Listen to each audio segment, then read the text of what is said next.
একজন মা গার্মেন্টসে কাজ করে রাত 12টায় ঘরে ফেরেন। বাসায় সন্তান দুইটা না খেয়ে ঘুমিয়ে পড়েছে। বিছানার কোণে বসে কাঁদছেন, আল্লাহ, আমি তো হার মানিনি, তবু কেন এত কষ্ট?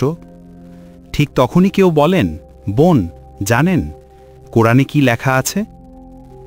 আজ আমরা এমন 7টি উপায় নিয়ে আলোচনা করব যা কোরআন ও হাদিসে এসেছে দুশ্চিন্তা দূর করার জন্য।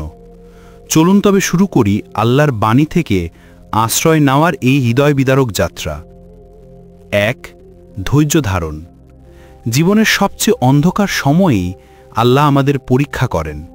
কোরআনে আল্লাহ বলেন, আমি অবশ্যই তোমাদের পরীক্ষা করব কিছু ভয়, ক্ষুধা এবং জানমাল ও ফলফলাদির স্বল্পতার মাধ্যমে, আর তুমি ধৈর্যশীলদের সুসংবাদ দাও। সূরা বাকারা 155। যখন চাকরি হারায় বা সন্তান অসুস্থ হয়, তখন নিজেকে জিজ্ঞেস করুন, আমি কি এই পরীক্ষায় টিকতে পারি? আল্লাহ বলেন, ধৈর্য ধরো, আমি আছি। 2. অল্পে তুষ্ট থাকা।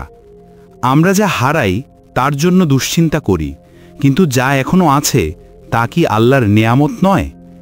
নবীজি সাল্লাল্লাহু আলাইহি সাল্লাম বলেন, সচ্ছলতা হলো হৃদয়ের সচ্ছলতা, আর দারিদ্র্য হলো হৃদয়ের দারিদ্র্য। ইবনে হিব্বান 685। আমাদের গ্রামের একজন বৃদ্ধা প্রতিদিন আধপেটা খেয়ে বলেন, আলহামদুলিল্লাহ। সুখের অনুভব আসে যখন আমরা অল্পেতেও শুকরিয়া করি। 3. নামাজ আদায়। যখন চারপাশ অন্ধকার, তখনই আল্লাহর সামনে দাঁড়ান। আল্লাহ বলেন, হে ঈমানদাররা, তোমরা ধৈর্য ও সালাতের মাধ্যমে সাহায্য চাও। সূরা বাকারা 153। একজন ছাত্র বাবার চিকিৎসার চিন্তায় কান্না করছে। সে উঠে অজু করে নামাজ পড়ে। তার শান্তির ঠিকানা তখনই মিলল, নামাজে সিজদার ভেতর। 4. ইস্তেগফার করা। বিপদ অনেক সময় আমাদের গুনাহের কারণে আসে।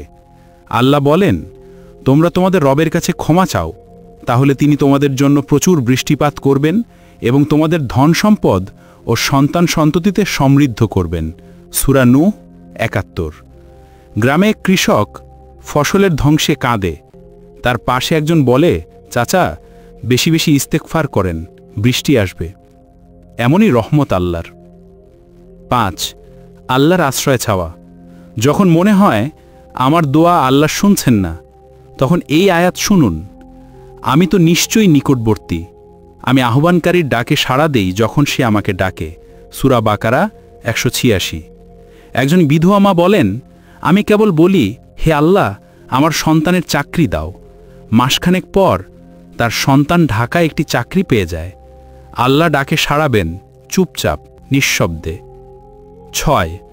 দোয়া করা।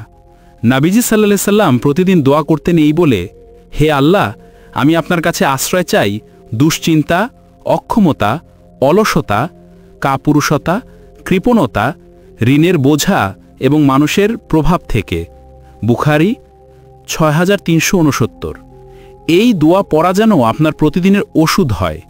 আপনি অফিসে যাওয়ার আগে, রাতের বিছানায় শোয়ার আগে এই দোয়া বললে আল্লাহ মন হালকা করে দেন। 7. দরুদ পাঠ। উবাই ইবনে কাব রাদিয়াল্লাহু বললেন, আমি যদি আমার সব সময় দরুদে ব্যয় করি, নবীজি সাল্লাল্লাহু আলাইহি সাল্লাম বলেন, তাহলে তোমার দুশ্চিন্তা দূর হয়ে যাবে আর গুনাহ ক্ষমা করা হবে। তিরমিজি 2457। শুধু একবার বলেন, আল্লাহুম্মা সাল্লি আলা মুহাম্মাদ। যার মুখেই কথা, তার হৃদয় হালকা হতে বাধ্য। ভাই ও বোনেরা, দুশ্চিন্তা আসবেই, কষ্টও আসবে, কিন্তু আমরা একা না। আমাদের সাথে আছেন রহমান, যে তার বান্দার কান্না শুনে থেমে থাকেন না, বরং তার চোখের পানি দিয়ে রহমত নামান। আল্লাহর দরজায় মাথা রাখুন, কারণ ওটাই একমাত্র দরজা যা কখনো বন্ধ হয় না।